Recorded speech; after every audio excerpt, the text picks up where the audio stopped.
It's my absolute pleasure to welcome you to the launch of Britain Talks Climate after what's been quite an intense year of research, analysis and engagement. We obviously didn't plan it this way, but this webinar is taking place shortly after the Prime Minister unveiled his 10-point plan, which is designed to deliver, in his own words, a green industrial revolution. Now, one of the boldest commitments is the ban on the sale of new petrol and diesel cars and vans by 2030. I know a number of you will have been actively working on this, so I just wanted to take a moment to acknowledge what is a real game changer. Many of the other proposals and much of the money has previously been announced, but the programme does include a chunk of new investment, which is, I think, a good deal better than many of us may have expected. It's far from over, but a quick look at where many influential UK newspapers were this time 5 years ago shows just how far we've come. I'm just going to paste that in the chat there.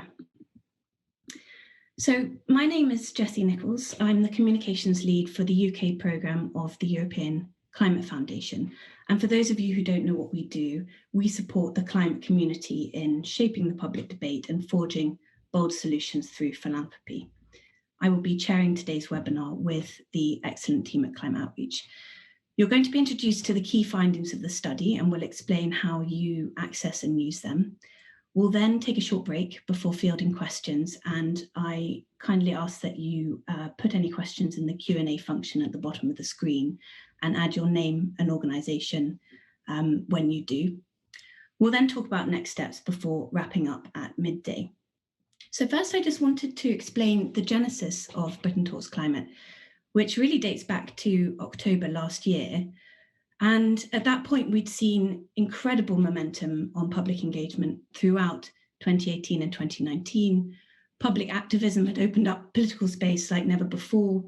Businesses were integrating climate into their core decision-making, and cultural groups were questioning our relationship with the planet in really very unique and new ways. I think it's fair to say that the climate crisis had become a firm part of mainstream media and politics in the UK. But you know as well as I do that as a really critical decade gets underway for curbing our emissions, there is still a big policy gap between what the UK has promised to do and what we're actually on track to achieve. We're also seeing organised opposition to specific policies we need to get to net zero, and perhaps even more troubling attempts to politicise climate change as part of a wider culture war. And of course, it's not difficult to imagine how the COVID-19 crisis could send the world down an even darker path. So with COP26 on the horizon, we saw an opportunity to really capture the growing social mandate for climate action in a way that could be used to help maintain and strengthen political consensus. But we also saw an emerging risk that as we push for more and more difficult political decisions to be made, we could actually lose some of that hard-won support unless our communications and campaigns are much more reflective of today's society.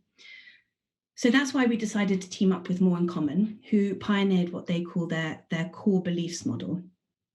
And this is based on social psychology, and it uses measures on things like ideology, group identity and moral values, which are fairly unlikely to change over an individual's lifetime, to really get to know what sits behind public perceptions on issues like climate change. Together, we brought YouGov on board to help us carry out the fieldwork. And it was at that point I realised that we really needed an expert in climate change communications to develop a shared strategic understanding of the British public that we can learn from as a sector and take forward in really practical ways. And so Climate Outreach also joined the collaboration. Britain Talks Climate is the result of that work. It teaches us that COVID has thrown many people into the present and given them a real sense of immediacy and, crucially, a real desire for change. But it also teaches us that to bring about that change, many different roles and identities must come into play. The activist, the pragmatist, the patriot, the traditionalist, and the liberal, all of whom you'll meet today. You may have seen lots of commentary over the weekend suggesting that the Prime Minister's decision to announce his new climate plan is part of a woke agenda that will put off voters in former Labour heartlands. Now, our research shows that this simply isn't true, and it should give confidence to all politicians that no matter how old a person is, which political party they vote for, where they live, or how much they earn, the vast majority of Brits welcome bolder action on climate. But this action needs to be designed in a way that is fair and, importantly, is perceived to be fair. And it needs to be communicated in a way that fits with different groups' visions of what a good society should look like. And for some, this means talking about it in a way that really doesn't lead with the climate. But you'll hear more about that later. Before I hand over to Jamie Clark, who is Executive Director of Climate Outreach, I just want to really thank the teams at More in Common and YouGov, who have been just incredible partners on the fieldwork, and also our advisory group, which was made up of individuals from 17 organisations who have been, very generously feeding back at key stages throughout this year-long process. Over to you, Jamie. Thank you, Jessie, and thanks everyone for joining online and in the future when you look at this. So for me, the starting point of this project dates back a number of years. As an organisation that specialises in the application of the social science of climate change, it was becoming increasingly clear that there was a real need to actively understand how different parts of our society relate to climate change, so that climate advocates can more genuinely connect with those outside of our bubble. We've had a mixed track record in the UK and globally in doing so, but it has become increasingly clear that we are not going to achieve the rapid societal changes needed to address climate change without the consent and participation of citizens. We've seen climate policies and behaviour change initiatives failing across the world when the public hasn't been on board, whether it was the Gilets jaunes in France or the fuel duty protests here in the UK. But we've also seen that when the public gets behind action on climate change, dramatic political and behavioural shifts can and do happen. The government's 10-point climate change plan released today is full of ambition, but turning any such plan into reality will need strong and consistent public support across the country, not just amongst Guardian readers, but amongst communities that have been left behind, with communities whose identities feel threatened or disempowered by traditional climate change narratives. This project is more than just another survey of public attitudes, as useful as those may be. Britain Talks Climate is an evidence-based toolkit designed to support any organisation that wants to engage the British public on climate change. It offers a shared strategic understanding of the British public, and against a backdrop of growing concern about polarisation, it identifies effective ways to engage across the whole of society. What we're aiming to do in this project is to go beyond traditional divisions of left and right and focus on key communities of identity, listen to their perspectives, and understand how best to connect their concerns and values with the climate change issues, not ours. We are now doing what we specialise in at climate outreach, mobilising those understandings to support climate communicators to effectively engage wider communities through webinars and sessions like this, through the amazing interactive online guide that's now available, and I encourage you to check it out. And also we're establishing the Public Engagement Lab here in the UK for civil society actors in the run-up to COP26 to utilise this and be supported to do so. So at Climate Outreach, this has been a real team effort, and you'll be hearing from a number of our social scientists and communication experts in this session. So now I'll hand over to our lead researcher, Dr. Susie Wang. Thanks. Thanks, Jamie. Hi, everyone. So I've started the slides. I hope everyone can see it, and I hope everyone can hear me. And just repeating some of the things in the chat, if you're struggling to hear, if you could find headphones, that would be great. Okay, I'll begin with the segmentation. So we began this research with a 10,000 person survey, including England, Wales, and Scotland. We also intended to get a North Island sample, but the panel was unable to get a good response. But as a result, we've tried to apply weights and quotas to make a relatively representative sample of Great Britain. We used cluster analysis to identify 7 segments based on a core set of behavioral and psychographic variables that you can see on the right. And this is based on the core beliefs model that Jessie mentioned from our research partners, More in Common. So from the top there, we have group identity and tribalism. So how strong your sense of group identity is, how dangerous you perceive the world to be, support for authoritarian leadership, core moral values such as fairness, loyalty, and care and harm, and whether you believe your position in life is in or outside of your control. So grouping people based on their responses to these questions leads to what we found to be a richer and more insightful breakdown of the different types of people in Great Britain than just demographics or political orientation variables. So after the segmentation, we conducted 35 interviews and 12 focus groups, and repeated 2 waves of polling in May and September of this year, also to assess how COVID-19 had affected people's views on climate change. The 7 segments that we found here, you can see them in the pie chart here, as well as the representation in the overall sample. So we found 2 ideological groups at the top. We have the progressive activists, who are very vocal and politically active and focused on climate change. And we also have the backbone conservatives, who are right-leaning, patriotic, and proud, and generally sort of less concerned about the activism that the progressive activists represent, and more about food and farming and preserving the countryside. So these 2 are defined strongly by their political views, but they're sort of separated by one being very far on the left, one being far on the right. The next 2 groups are the 2 disengaged groups. So you can see them in the orange and in the red. These 2 we also have a left-leaning one and a right-leaning one. The disengaged battlers are on the left, and they tend to feel unheard, and while they aspire towards an environmental Britain, they feel frustrated by what they see as environmentalism being a very middle-class thing. And the disengaged traditionalists are the right-leaning segment. They similarly feel alienated, but they're more skeptical of climate change, and of all segments are the least engaged on climate issues. So the disengaged groups in general tend to be of lower income backgrounds, have received lower educations, and also be of lower social grades. And the reason we've called them disengaged is because what they have in common is their low political and civic engagement. The next segment are the loyal nationals, and they are demographically similar to the previous 2, but with one crucial difference of them, they are quite politically engaged, and that's because they feel galvanized by particular issues such as crime and immigration. And they are concerned mostly about localized environmental decline and inequality. And finally, we have 2 more groups who are less ideological than the progressive activists and backbone conservatives. Their politics are present, but they're softer. So the civic pragmatists are the pink, and established liberals are the sort of light green color. So the civic pragmatists are moderate. They're more likely to engage in they're environmental, but they're more likely to engage in environmental activities at home rather than politically. And we have the established liberals, who are socially liberal, but economically conservative. They feel empowered and optimistic, and are engaged on issues such as low carbon solutions and growth. So that's a very quick overview. I will be going into each of these segments in more detail shortly.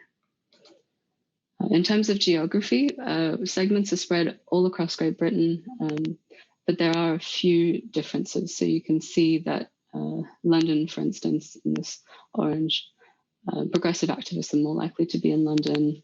The backbone conservatives are more likely to be in the south. They're also more likely to be in rural areas, whereas the disengaged battlers are less likely to be based in the south and are more spread out in urban areas.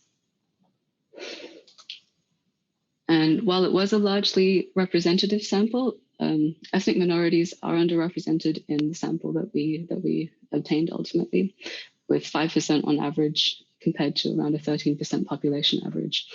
And the people from ethnic minorities are more likely to be disengaged battlers, and they're less likely to be loyal nationals or backbone conservatives, likely related to the pro-British Empire attitudes characterizing these groups and anti-immigration views.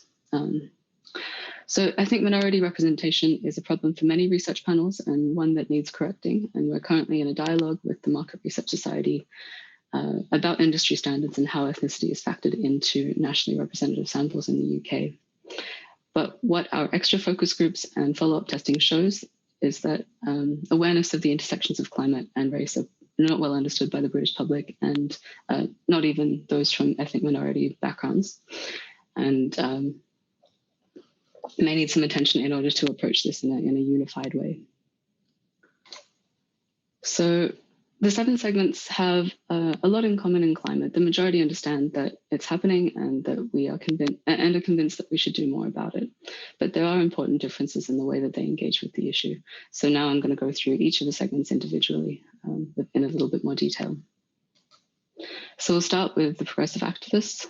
This is probably one of the most familiar groups. They're younger, they're on average, they're angry and they're passionate and politically active, but they're pessimistic about the direction that society has taken. The progressive activists use climate change as a lens through which to see all other social and political issues. And demographically, they're one of the segments with the higher incomes, they work in higher social grades and also tend to have received higher levels of education. In terms of their worry about climate change, the progressive activists are the most worried of all segments. 93% are extremely or very worried. They also, I'm going to talk through these icons on the left, so one by one. So the first one is worry, the second is support for radical or urgent policies. And on this, the progressive activists strongly support radical action over gradual action. And 56% of them vote for a political party based on their climate change policies. But while they're strongly ideological and passionate about what they believe in, around 51% recognize that they can't drive change on their own and would still opt to compromise with other segments in order to get things done. So in this figure, what we asked them is whether they thought that the damage we're doing to the natural environment is exacerbating the spread and severity of diseases like coronavirus, or whether coronavirus is just a random and very unfortunate event that has no link to how people are changing the environment. And this was originally asked in May, and where you can see that the progressive activists are kind of out on their own and seeing the connection between human activity and the spread of coronavirus, but the other segments are much more split and leaning slightly more towards it's just a random event. We asked this question again in September, and what's interesting is that you can see the left-leaning groups have shifted more towards the progressive activists, and the right-leaning groups have shifted away. So there's an indication that the right-leaning groups are even slightly less convinced in September of the link between COVID and climate. And so campaigns making this link should be aware that it's unlikely to resonate with most segments, and it's potentially a polarizing issue. In terms of recommendations for this segment, key to this group is to persuade them that it's not too late, that they can bring the rest of the British population along with them and build a social mandate to act on climate. What they need is the tools to widen the movement and to convince others in a way that unifies rather than puts people off or divides people. There's the opportunity to channel their energy constructively towards meaningful political engagement and conversations with MPs, for instance, or the community, rather than typical protest actions. And progressive activists are also likely to feel conflicted about COP26, for instance. While they want it to succeed, they might find it challenging to support a conservative government. So it's important to find a voice on COP26 that navigates this tension. And finally, in terms of the silver linings of COVID-19, the progressive activists were one of the segments that was most skeptical of an increased sense of togetherness and unity that the rest of Britain seems to have perceived as coming from COVID-19. So on to the next segment. This one is also potentially familiar, the backbone conservatives. They are staunchly conservative. They tend to be, on average, an older segment, and similar to the progressive activists, are relatively well off and have received higher education. They're also quite proud to be British and most likely to describe themselves as hardworking of all segments. They're not necessarily skeptical about climate change, but they resist the kind of green activism that the progressive activists represent, as evidenced by this particular quote, where this backbone conservative says, "I wouldn't try and preach to anybody about it because I don't really think that's my right." So among this segment, 33% are unsure of the human causes of climate change. And as with other work on conservatives, are generally in favor of gradual, stable policies rather than urgent radical action on climate change. With only 38% supporting radical change. And similarly, only 4% would vote for a political party based on climate change issues. But what comes across strongly with this segment is the desire to preserve the British countryside. So the background conservatives are more likely to live in rural areas, and they show enthusiasm and openness to the broader goal of living more lightly on the land, preserving rural life, supporting farmers living in a more pro-environmental way. So you can see in this figure their willingness to reduce, recycle, buy local foods, reduce food waste, and reduce electricity waste are higher than average, and in some cases approaching progressive activists who are generally on the highest end of all of these actions. So supporting British farmers, buying local, reducing food waste might be a route towards to reaching this segment on climate change.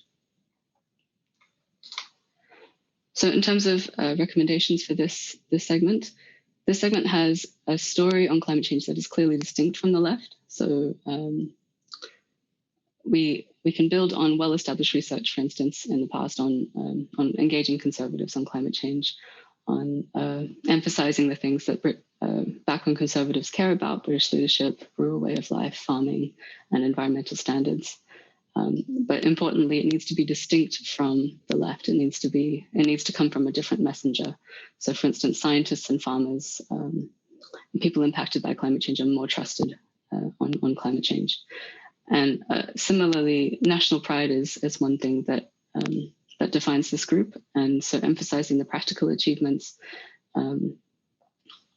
of Britain and British leadership, and what is going well is better than emphasizing what is not going quite so well. And while there are still some challenges, there's quite a lot of resistance towards things like a meat tax or reducing meat and dairy. That will change over time, and potentially with buy-in.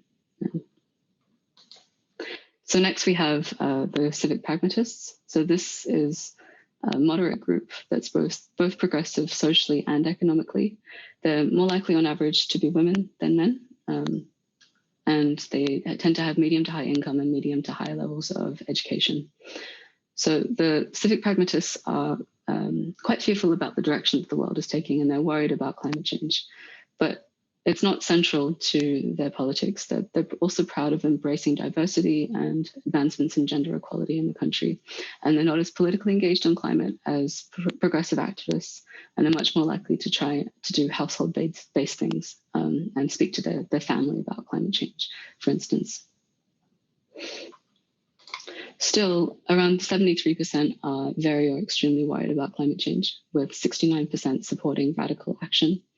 They are also reasonably open to ethical food consumption, eating seasonally and locally. But as you can see by this last icon here, only 15% of them would vote based on a political party's climate policies. And this and the wider lack of political engagement on climate change may be due to them being more likely than average to say that politicians don't care about people like them. They also differ quite substantially from progressive activists in that, for instance, here, coronavirus is a national emergency, and we must put all issues on the back burner to deal with it, including climate change, is on the left, and on the right we have, but we shouldn't forget about other emergencies and make sure we're tackling climate change at the same time. You can see that the progressive activists are quite strong in their agreement with the statement on the right, but the civic pragmatists show less agreement in this. And in terms of recommendations for civic pragmatists, this segment has both the means and the motivation to take impactful actions themselves, but they tend to have low political and also personal efficacy on climate change. So in terms of personal efficacy, civic pragmatists, for instance, regularly give to charity, and they also engage in a range of personal low carbon behaviors already. So if they can be persuaded to recognize that they're already activists in their own way in their personal lives, then that can build confidence with this segment. And similarly, politically, there's also a role for them. This segment can be a moderate voice in climate politics, with themes such as restoring balance and a sense of unity and drawing people together on climate change. They can also potentially be in a coalition on food, farming, and preserving the British countryside. And finally, while climate change is not necessarily their primary concern above all else, linking climate change to other issues that they care about may be an effective way of holding their attention. So next we have the established liberals. This segment are internationalists who are the most optimistic of all of the segments. They're socially liberal, so they're also proud of Britain's diversity. But what distinguishes them from the civic pragmatists is that they're economically conservative, so they support austerity and other measures. While they want positive progress on climate change to continue, they are more likely to be persuaded by economic arguments. So as I mentioned, that they're one of the most optimistic segments. They're the least likely to agree that the country is getting worse, and they have a generally untroubled perspective. So they also feel the most politically empowered of all segments. They're more likely than average to feel part of a community, to feel like they have a say and that people can be trusted. So they also on COVID-19, as you can see in this quote, they take a positive spin on what's happened in society. So 61% of this segment are very or extremely worried about climate change, similar to civic pragmatists. Only around 13% would vote for a party based on their climate change policies. And what we see with this segment is that climate change is not an issue that incites activism in this group, potentially because they generally don't see climate change as affecting them personally, or that it requires an urgent response. But despite this, they're more willing than most to embrace more meaningful elements of low carbon lifestyles, such as reducing meat and dairy or becoming vegetarian. And the 29% figure that you see here might seem low, but it's actually on the higher end. I think it's the highest, second highest score of all of the segments. Established liberals are also slightly more comfortable than average, as you can see in this figure, of prioritizing climate change and the green recovery. So you can see that their support is higher than the backbone conservatives, still quite a bit lower than progressive activists in sort of investing in green industries. And what I mean, it's positive that it is above the other right-leaning segments, but it's by no means universal among this segment. So that's something that campaigns should be careful about. In terms of recommendations, the established liberals they're open-minded, they're tolerant, and they have a sense of efficacy and influence that suggests that they can play a strong role in bolstering the case for common sense, low carbon solutions. And as they are one of the most positive and optimistic segments, it's important to tell an authentically positive and optimistic story. And it's likely to resonate better than a negative message about how terrible climate change impacts are. And similarly, the rational economics of climate change policies, framing green recovery as a return on investment, as the common sense thing to do, is a good way to approach the established liberals and a good starting point. This segment can also be part of a coalition of low carbon, local food and farming. Their desire to protect farmers' livelihoods and conserve the natural landscape suggests a useful coalition with the backbone conservatives and the civic pragmatists that I've mentioned earlier. So now moving on to the disengaged segments. We'll start with the disengaged battlers. So this is the more left-leaning disengaged segment.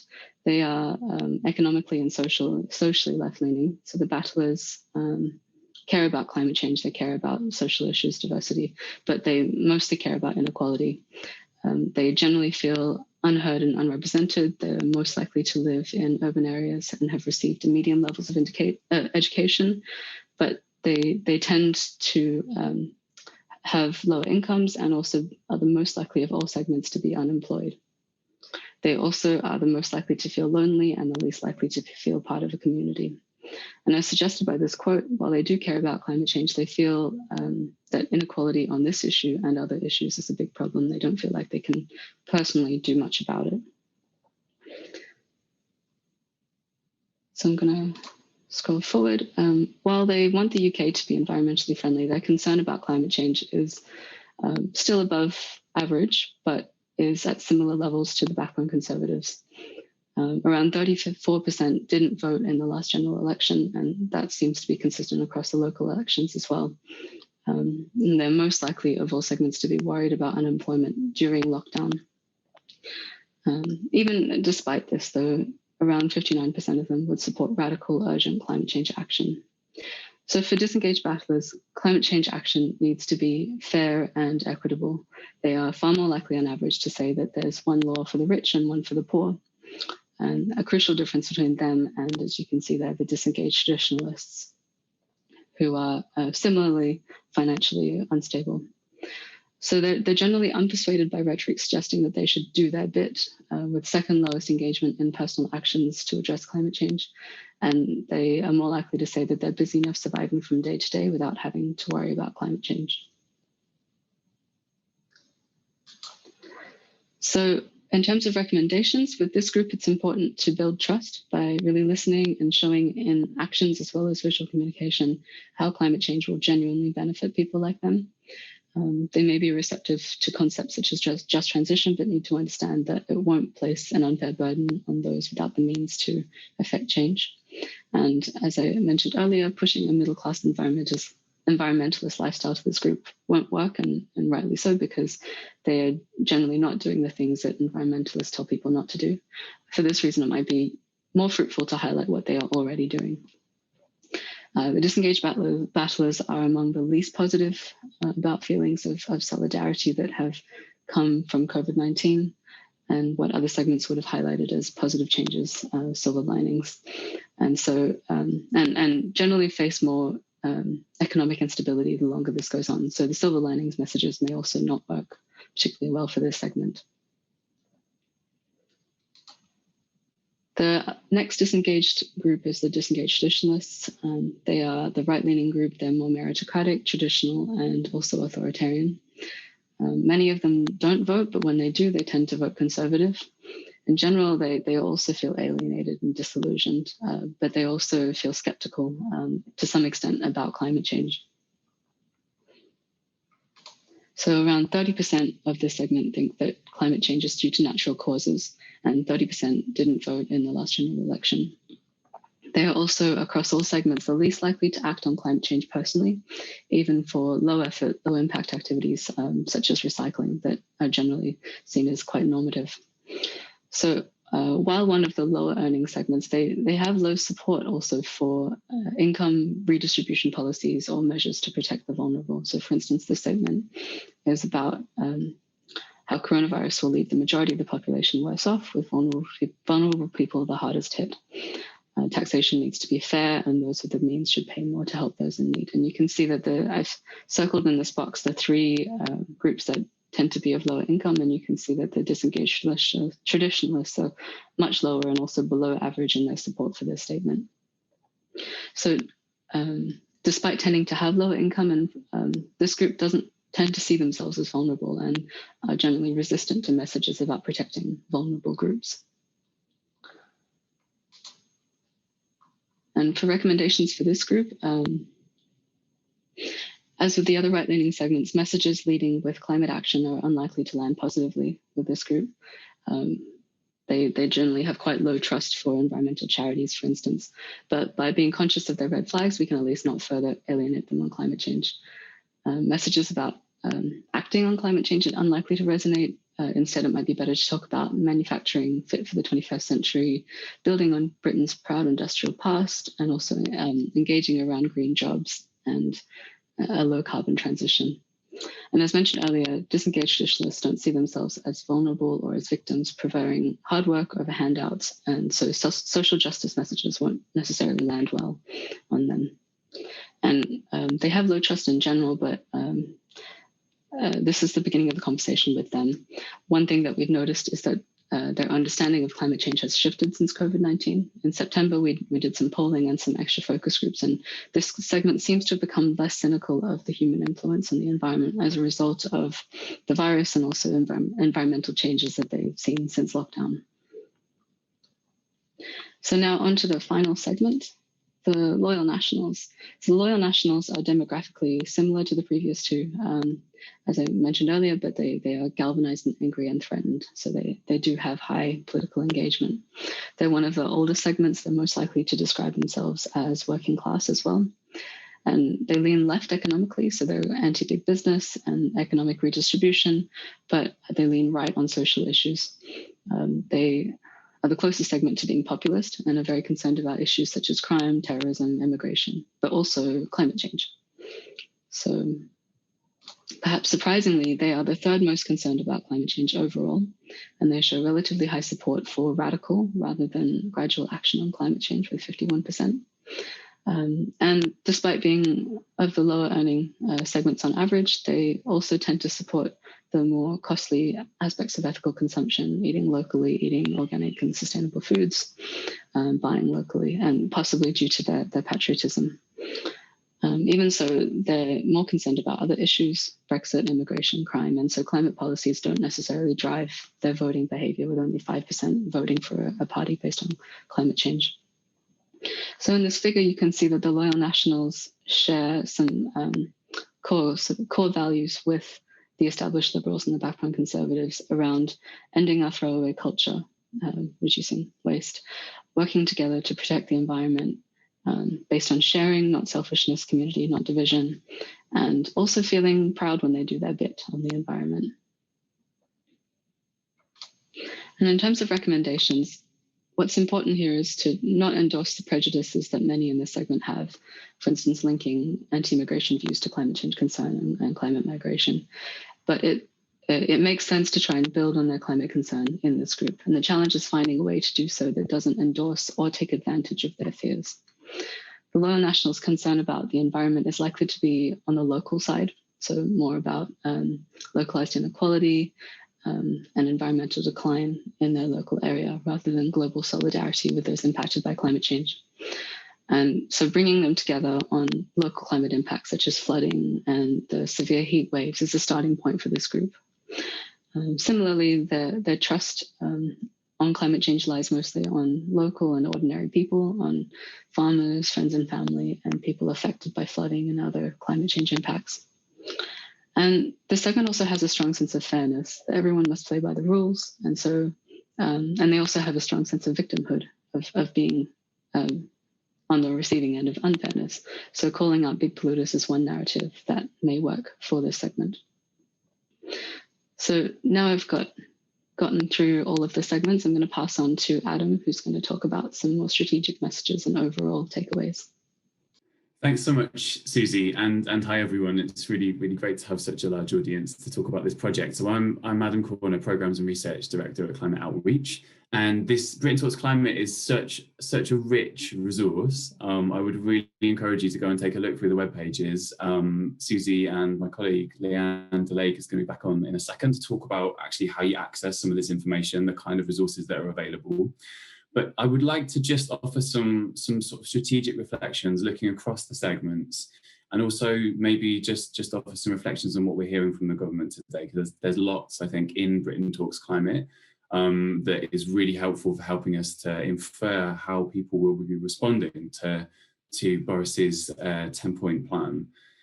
And I think, firstly, there's some really strong signals in Britain Talks Climate that we need to, as a movement, a broad movement, we need to make sure we're not fighting the battles from 10 years ago. So you can see in what Susie's presented here, right across the segments, climate denialism as a sort of out-and-out position is really dwindling. There's a growing appetite that has grown through COVID-19 for a green recovery.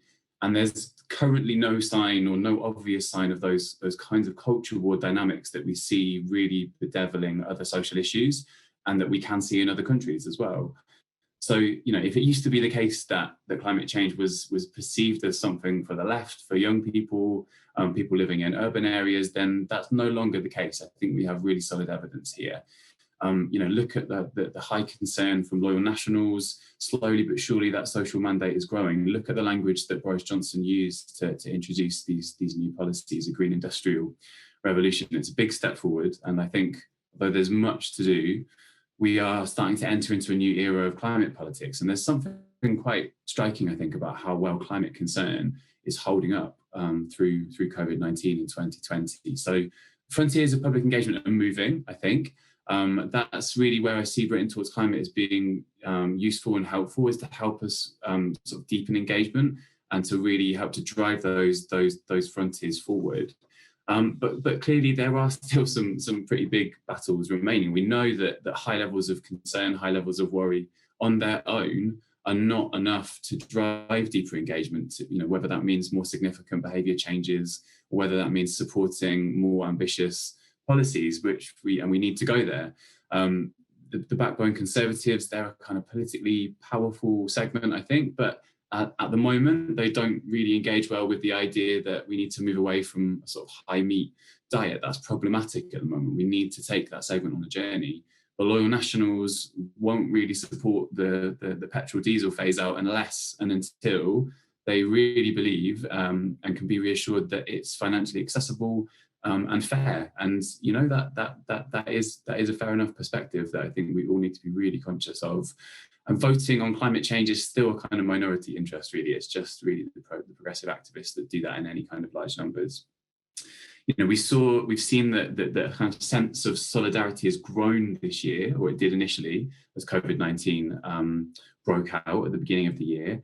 But it started to slip back again, not quite as far as it was before the pandemic, but it is moving back in a negative direction. And so, especially amongst the dominant group amongst activists, the progressive activists, fatalism is a real risk. And so, you know, visceral climate breakdown can't sustain us forever without some sense of sort of practical hope and signs of progress. So that age-old hope versus fear kind of motivational challenge is still very much with us and will remain so, I think. So I just wanted to offer some sort of clear messages, I think, for engaging across the whole of society in here. Firstly, green jobs, they're clearly popular across the segments.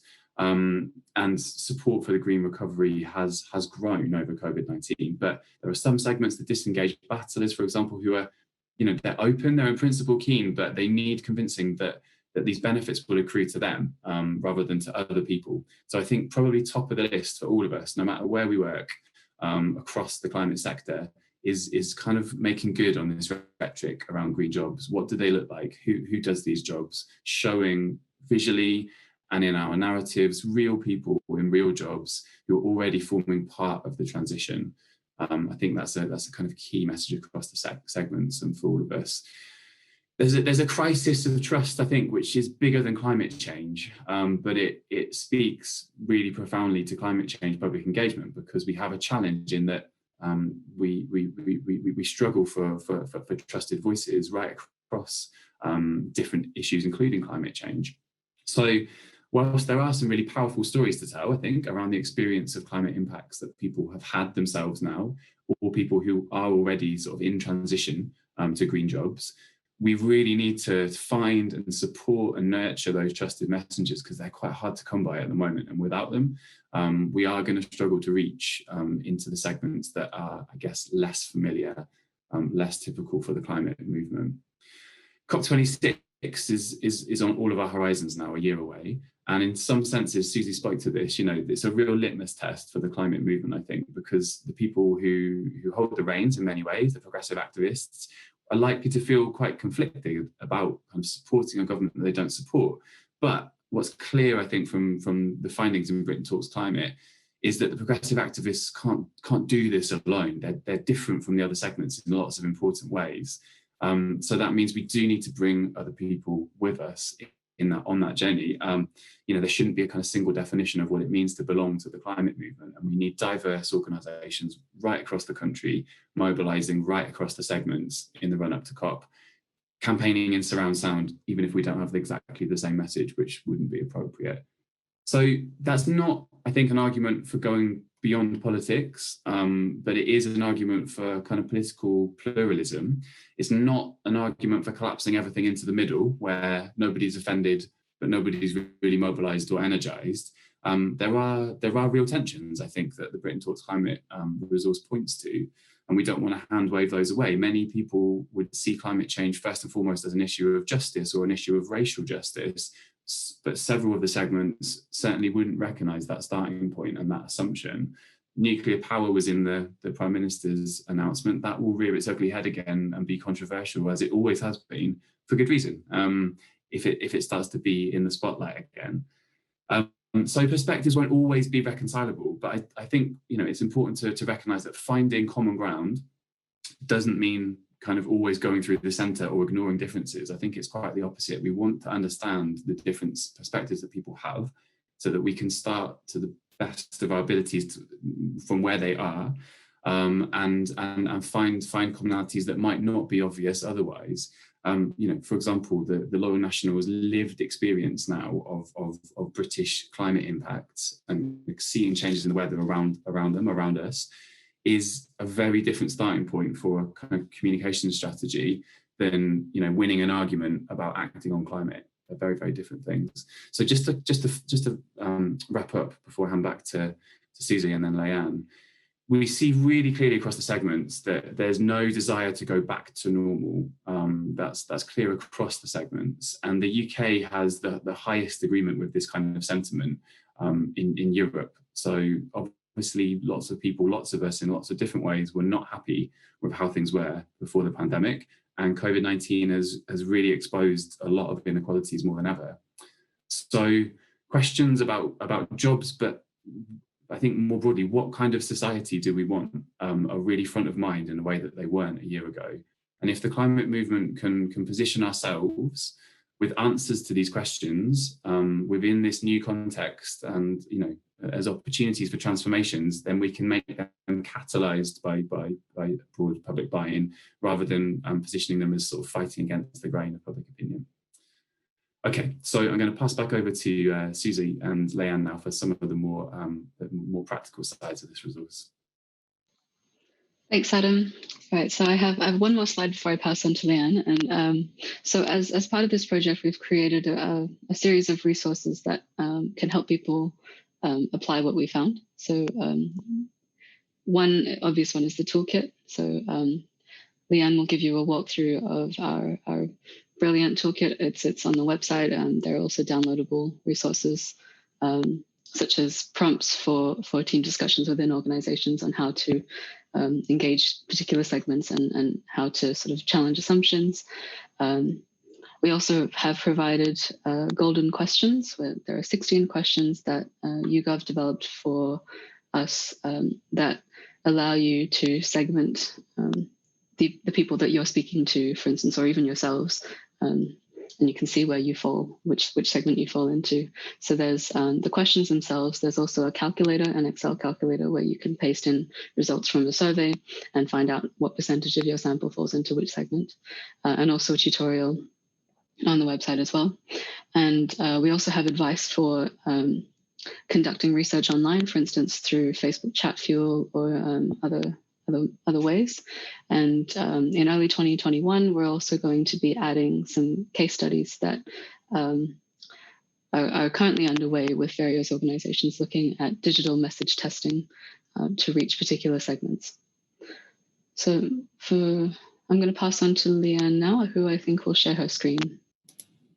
Hello, everybody. Can everyone see the lovely homepage of Britain Talks Climate? Susie, can you nod? Excellent, thank you.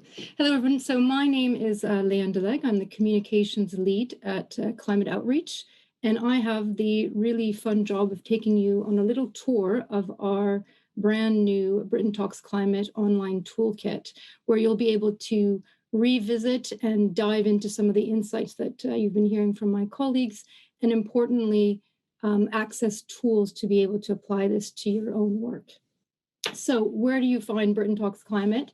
On the homepage of our website, which is climateoutreach.org. So here we go. Here we are at the landing page of Britain Talks Climate. And what I'll do is I'll give you a little bit of an overview of our homepage, which will show you the whole structure of the toolkit, and then dive into some of the pages. So a good place to start, but the nice thing with this toolkit is really you can kind of move between sections in the way that works for you. But a good place to start might be our summary, which has all of kind of the key insights, what Britain Talks Climate provides, an overview of the 7 segments, just a good place to start.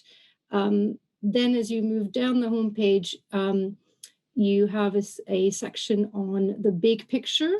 So some of the big themes that form a backdrop for Britain Talks Climate, trust, race, gender, wealth, common ground and differences on climate change across all the segments, and also what's changed with COVID-19. Then this section is probably where a lot of you will spend quite a bit of time as well. It's where we dive into the 7 segments in depth, and I will come back to that. And then, as Susie was just mentioning, a section on how do you put all of these insights into practice. And again, I will come back to that. And then at the very bottom of the home page, you have a section where you can download some of the information as PDF. All of the information is on these web pages, but if you'd like, you can also download the full report as well as a summary and the methodology. And just so you know, as you move through all of these different pages, you can always access the menu right here in this little sticky menu. So moving to here, I'm just going to show you this page. It's not potentially the aspect that has the most substance for you, but we did get a kick out of these, out of animating these little videos and bringing these icons to life.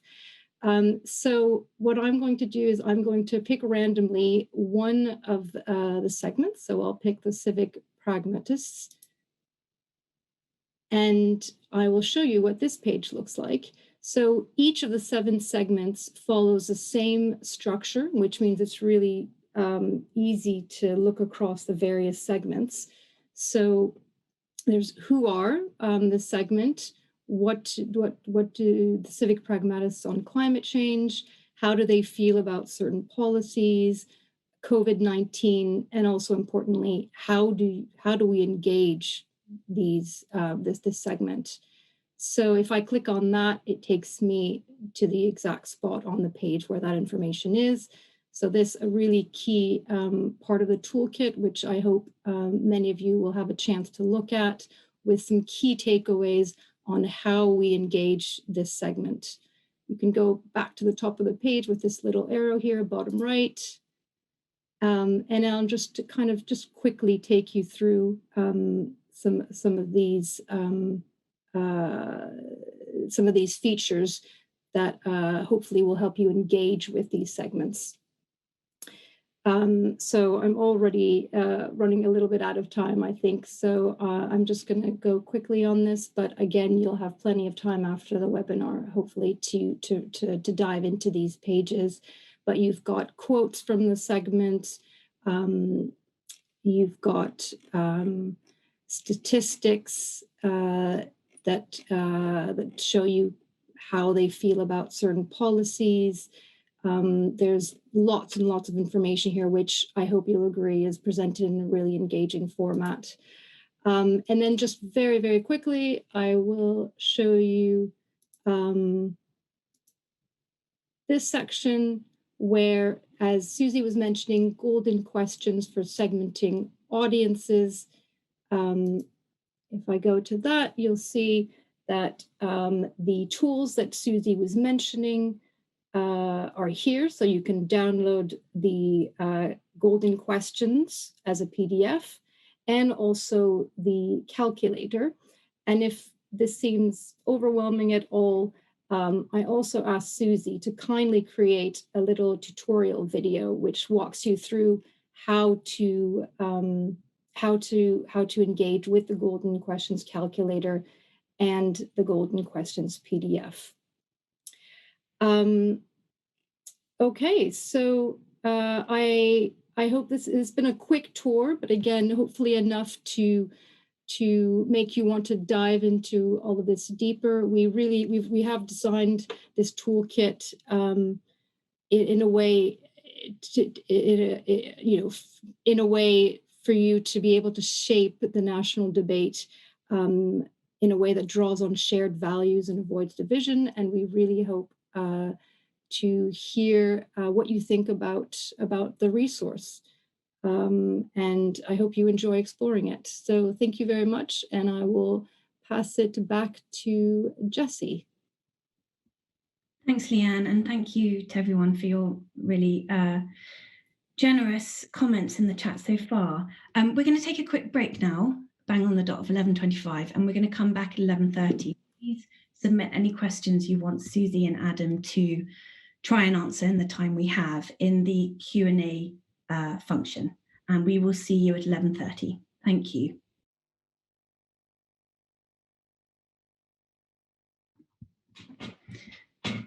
Welcome back, everyone. I am going to do my very best to try and assimilate the 77 open questions we have. Apologies if we don't manage to come specifically to yours. I'm sure Adam and Susie will be happy to follow up with any areas that sort of go unanswered in the broad sweep of things. So first I'm going to come to Susie to answer some questions specifically about the segmentation. So there were a number of questions grouped around like how fixed are these categories?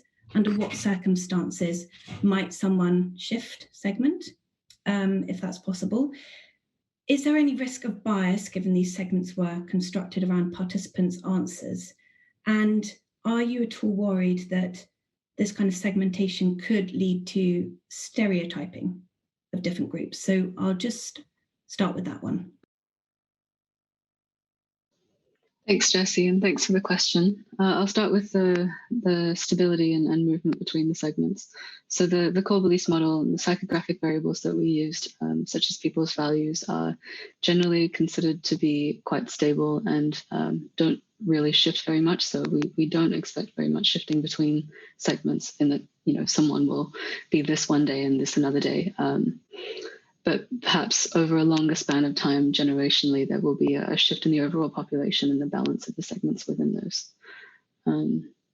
I hope that answers your question. In terms of the bias around self-report, well, these are surveys are usually limited by the fact that they are self-report, but we don't have any reason to expect that people are not being honest when answering these questions. And also the extensive interviews and focus groups that we conducted afterwards really sort of confirmed. Can people hear me? Yeah, okay. Really sort of confirmed that, sorry, I think I've lost the screen. Confirmed the responses from the initial survey. Yeah, so that's the second one about bias. And last one about stereotyping. Well, yeah, I think on this one, I mean, one thing that we've provided in this case is an overview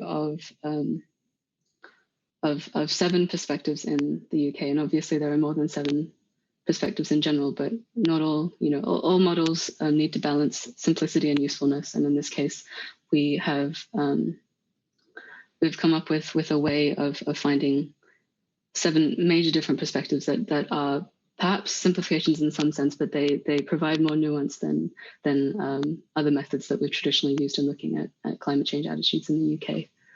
And it's, yeah, I think that hopefully that answers your question. Thanks, Susie. And I think it's worth saying that we consulted kind of people across the sort of political spectrum and lots of different disciplines to try and get at kind of segment names that felt, you know, representative of those groups and were, you know, not sort of pejorative or anyway, or had carried negative connotation. So Susie, I'm actually going to come back to you just on this issue around demographics. Lots of people have been asking whether there are biases in age, gender, ethnicity, region, and religion. So I wonder if you can sort of answer those all together for me. Thanks, Jessie. Yes, okay, so I think on gender, we had the civic pragmatists, so the pink segment. Maybe I can go back. Can people still see my slides? No, okay. Well, okay, we have the civic pragmatists who were, I think, 12% above the mean in female over male respondents. For the disengaged traditionalists, I think they were about 10% above the mean, more likely to be men. But I think also, as we talked about earlier with ethnicity, people from the disengaged battlers segment and progressive activist segment were slightly more likely to be from ethnic minorities, and they were less likely to be represented in loyal nationals and backbone conservative segments. And age in general, we had So I talked about some segments as being younger and some as being older, but really we had representation on all segments from people of all ages, but the averages differed. So the progressive activists and the disengaged battlers trended towards younger, but I think the average age was still something like 42, whereas the other segments, such as the loyal nationals, trended towards being older, but then again, the average was, I can't remember exactly what it was, maybe high 40s, low 50s. So age was, there are shifts, but they are represented across all segments. And yeah, I think hopefully that works. And I can also talk about maybe politics and voting. So there were a couple of segments that were characterized by a high percentage of people who would vote Labour or vote Conservative. So I think progressive activists are more likely to vote Labour. Background Conservatives more likely to vote Conservative, but then the lines are not quite so clear cut for the other segments. So I think you can probably see this in the toolkit. Yeah. Thanks, Susie. Yeah, and the profiles online will give you much more information about the sort of demographic spread of each of these segments. Adam, I'm going to come to you next, because some people have been asking whether there is comparable research like this, particularly in the US and Australia, where we know it's a slightly different debate, and maybe also parts of Europe. Yeah, sure. So, I mean, it's interesting to hear the questions and the conversation around, the risks of sort of simplifying and, stereotyping and making distinctions. I think if this model is a simplification, it's quite a sophisticated one, and it's one that does capture quite a lot of meaningful differences between people. And so, in that sense, there isn't, I don't think, anything else quite like this, in terms of a climate resource and toolkit in other countries. Certainly our partners more in common have been working successfully to use exactly this model, the core beliefs model, to segment national populations in the US, in the European level as well.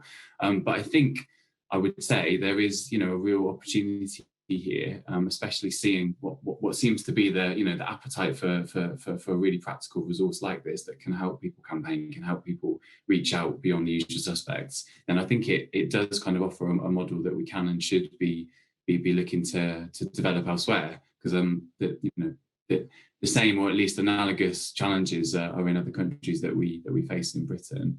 There are very good analyses of different audiences in terms of their climate perceptions in other countries. Australia and America and Canada have developed a sort of 6 Americas model, 5 Canadas model. It's a bit different though. It's more about people's level of sort of skepticism about climate change, their level of concern, and using those ratings of climate perceptions to divide people up. Whereas what this does is gets, I would say, a kind of a few levels lower down and gets in at the level of sort of values and identity and institutional trust and all the factors that go into that core beliefs model to produce something that does stand up over time, I think, and is a bit more resilient, and you can plug different kind of campaign goals and objectives into.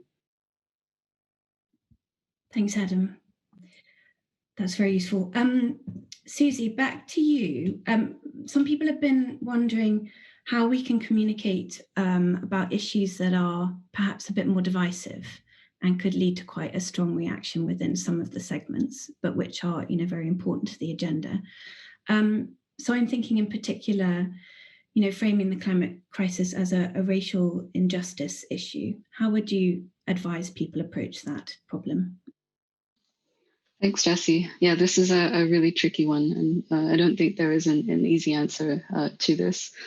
It's a very important issue, also to me personally. But so what we found is that while people generally feel that climate change is an issue for all, and in some senses that's a good thing, there's also a low understanding right now of how climate change can affect people from different, from Black communities, from ethnic minority communities, from Indigenous communities more. So that's quite low in understanding. It's an issue where really only progressive activists are sort of out on their own on this, and even not the majority of progressive activists, I think. So the main thing is at this point that we need to be careful about going forward and communicating in a unifying way to bring as many people as possible on board. So another thing to note is that the loyal nationals particularly will be resistant to messages like this. Thanks, Susie. Yeah, I think we're in the early stages, aren't we, of understanding how to move forward with issues like that. And it's going to take some careful work over the next few years. Adam, there have been lots of questions around what you do if you have a room full of people who come from all of these different segments. And I guess part of the answer is, like, what are the messages that have really broad appeal? You mentioned green jobs, but are there others that are a kind of safe entry point for talking to everyone across the population? And how do you, I guess, avoid going into those spaces where you may have quite a mixed group and saying something that could kind of inadvertently alienate someone? Yeah, thanks. It's a really good. I really like the phrasing of that question. The kind of a room full of people all across these different segments, and how do you go about that kind of situation? And I think something that we say often at Climate Outreach, and it's important to bear in mind, is, you know, it's a lot to do with process, and there aren't any magic words that you can say that will, you know, please everyone, or that, you know, might not or that will work for everyone, you know, consistently. But there are definitely better and worse ways of, you know, starting climate conversations. And I think what's in the Britain Towards Climate resource builds on what we already understand about climate engagement, is that there are certain kind of values and perspectives that are pretty widely shared. So, you know, yesterday's announcement, this morning's announcement, focused on insulating people's homes again as one of the points of the 10-point plan. And on some level, it's, you know, very much a win-win kind of policy. People save money, you know, and they save carbon as well. But we've seen these things founder and fail before because they haven't paid attention to the kind of things that people are weighing up when they have this kind of, when they approach this kind of policy. It's not just an economic judgment. It's about, you know, how they feel about their home. So avoiding wastefulness and saving energy is a good starting point. But when you're moving forward to what that looks like as a policy, it's being kind of sensitive, I think, to those softer elements of how people make decisions. I mean, other areas where people have got things in common, I mean, avoiding wastefulness, that's really common across the segments. Kind of ending our throwaway society, that's also a kind of really, really popular sentiment. I think in different ways, and this has been something that is changed in a positive direction through COVID-19. People engage with, you know, green spaces in a rural way and in an urban way more positively now than maybe they did a year ago. So I think, you know, messages around protecting nature are pretty uncontroversial. And there was another question in the chat that links to this, I think, which is kind of, you know, engagement in local areas. And I think that again that's a way to bring people together. I think those people in a room, they might have different, you know, perspectives from a segment point of view, but if they're all from the same town, they're all from the same geographical constituency, then there's a sort of place-based way of finding common ground in there potentially as well. Wonderful. Thank you very much, Adam. Susie, probably one of the final ones for you, but to what extent does income drive participation in low carbon behaviours? Do you see any kind of patterns in behaviour that might speak to that point? And in your opinion, do people tend to view action on climate as something that they have to sacrifice personally for? How do they see that? Thanks, Jessie. Yeah, the question about income, I think we can see that quite clearly with the two disengaged groups. They tend to be on average lower earning, and for instance, the disengaged battlers care about climate change, but their engagement is the second lowest, and that's after the disengaged traditionalists. So there is an element of accessibility of certain actions being even possible or relevant to particular segments. So yeah, I think also recently there's been in the media some things about the very small percentage of people who fly, for instance, that often doesn't apply to lower income segments. But at the same time, it's not just about income. So we can see with the Loyal Nationals, they're also a low income group, but they're more willing to support British farmers, for instance, because of their sort of more concern about climate change, but also values supporting supporting local industry, supporting local farmers. And sorry, the second question, could you repeat that, please? Oh, it was around self-sacrifice and whether or not people see it in those terms. Yeah, that's an interesting one. I think that's not really something that we looked at quite so directly here. We did see that across the segments, a lot of people were willing to make changes to their personal lives on climate change. And I think part of our recommendations are to sort of emphasize that in this project and also elsewhere is that your engagement on climate change can be about your personal lifestyles. It can also be your political activities. It can be talking to your family and friends and your community. It doesn't have to be about sacrifice in that sense. Thanks, Susie. Adam, two more for you. So one is around language. There have been a few questions coming through on how we talk about things like co-benefits of action on climate in sort of more down-to-earth ways. And also how we talk about urgency. You know, there is a high degree of sort of fatalism in some of these segments. How do we talk about the need for urgent action in a way that, you know, doesn't exacerbate a sort of crisis in personal agency? And then, I guess somewhat connected to that, a lot of people are wondering about messengers and just how important it is to get the messenger right for each of these segments. Who do you see as the heroes in talking to each of these segments, and do we have enough of them? Yes, good questions. So in terms of language, there's, you know, we at Climate Outreach and others in this space, we do a lot of this kind of work, and not just on language, on imagery as well, where we're essentially saying, let's test out different narratives, whether they're language or visual, and see what engages different audiences. And there are things that we can, you know, that we can point to that we do think engage either specific groups, say with, you know, more kind of centre-right leaning audiences around keeping things in balance, you know, making kind of practical common sense decisions, or things that we think engage well across the whole of society. And one lens for that has become even more prominent is around health. Health is an interesting one because, you know, we all have health and experience our health in a way that we, even now climate change has become closer to home, don't quite experience climate change in that way.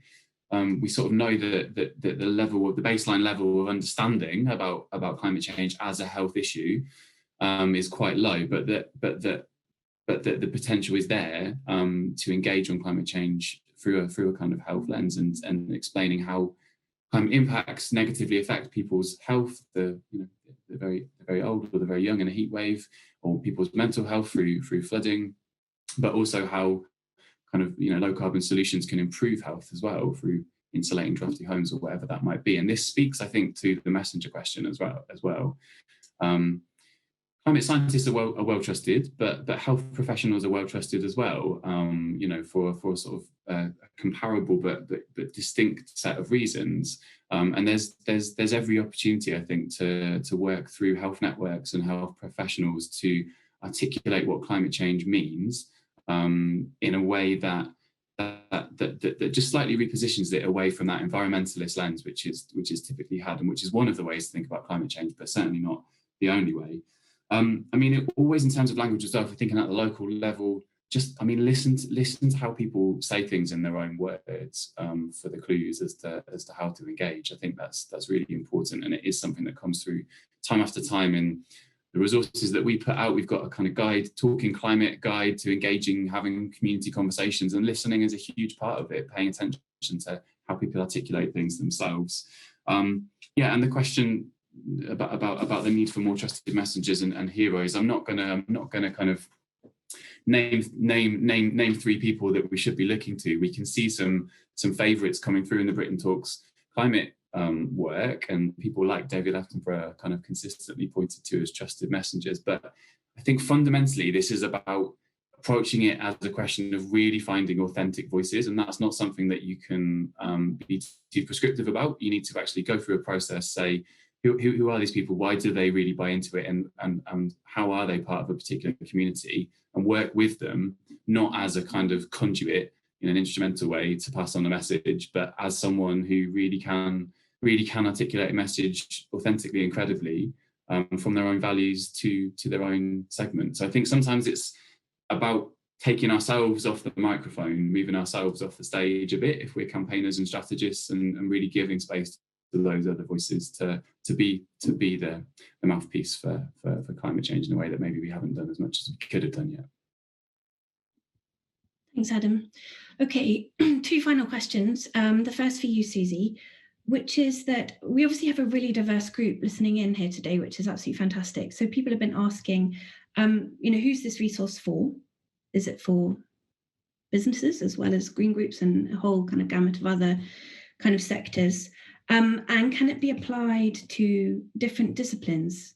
We've got kind of psychologists online, behavioral scientists. How can we kind of apply these insights across disciplines, which we also need to kind of draw into our communications? Thanks, Jessie.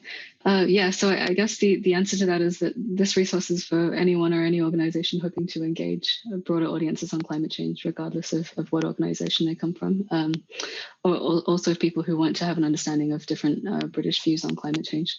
So not only the climate NGO space, but other organizations. And we've been also working with different organizations to sort of broaden our reach. We've had contact with political groups, academics, local councillors, definitely businesses. And I think this, while a lot of this is based in social science, it's not necessarily restricted to one discipline. And yeah, we're definitely already reaching across disciplines in this sense, in the analysis, in a lot of our, in many aspects of this work. I hope that answers it. Brilliant, thanks, Susie. And Adam, finally for you, what are the implications for radical action of this work and radical voices on climate? Yeah, there clearly is an appetite for it that's grown over the last few years as well. I mean, there's the success of the school strikes, actions, and Extinction Rebellion in ringing the alarm bell and really building the sort of salience of how urgent climate change is reflected in. It's a long-term trend, but it's reflected in where we see public polling now.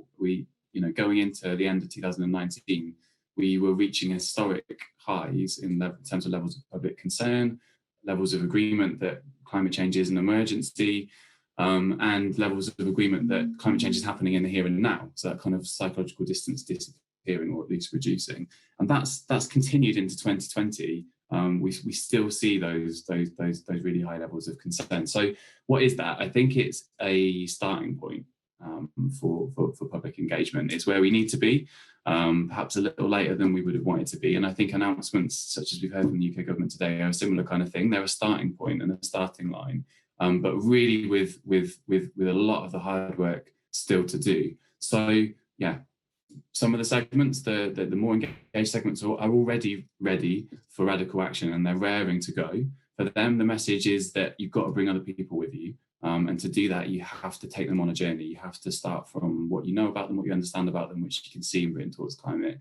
And for the other segments, I think the in principle enthusiasm is there, but it needs to be presented in a way that resonates with their values. That can be seen to be fair, that is in an inclusive way, and that leads people from where they are to ultimately where we all need to be on climate change.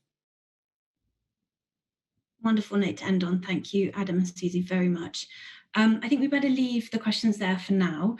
Thank you for some really thoughtful and challenging questions and insights. A lot of food for thought for me and for the whole Britain Talks Climate team. I'm going to hand over to Joel Silver, who is the partnerships lead at Climate Outreach, and then we will finish with a quick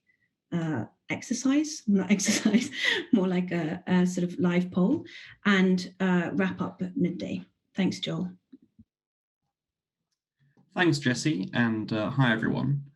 So I'm Joel, I'm a partnerships lead at Climate Outreach, and I'm just taking a couple of minutes here towards the end of the webinar to share with you a bit more info about how Climate Outreach can support yourselves, anyone listening, and organisations to use Britain Towards Climate in your activities, and also just quickly cover some of our own plans for 2021 and beyond.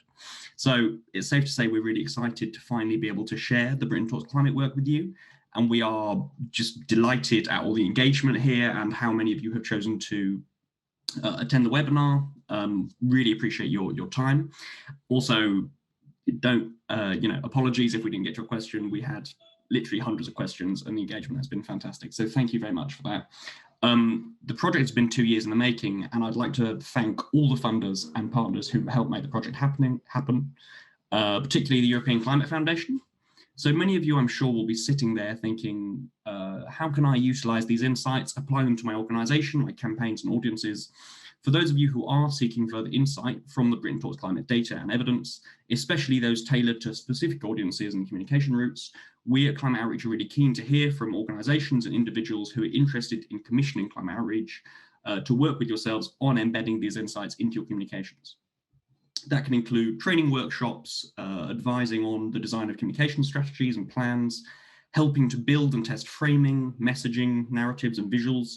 And as the next stage of the Britain Talks Climate project, we've also really pleased to have a bit of limited capacity to specifically support civil society organisations in implementing the findings through our new engagement lab, which is initially going to be focused on groups working on engaging the public in the run-up to COP26, the Glasgow Climate Conference. You can read more about what we have to offer on that front in the services section of our website. You just click the link at the top. So the model we've followed for Britain Towards Climate follows that of our other projects, in that we aim to basically release all of our resources and tools for free to yourselves, to the climate community, to the wider public, to fulfill our charitable goal, Climate Outreach's charitable goal of creating the public mandate for climate action.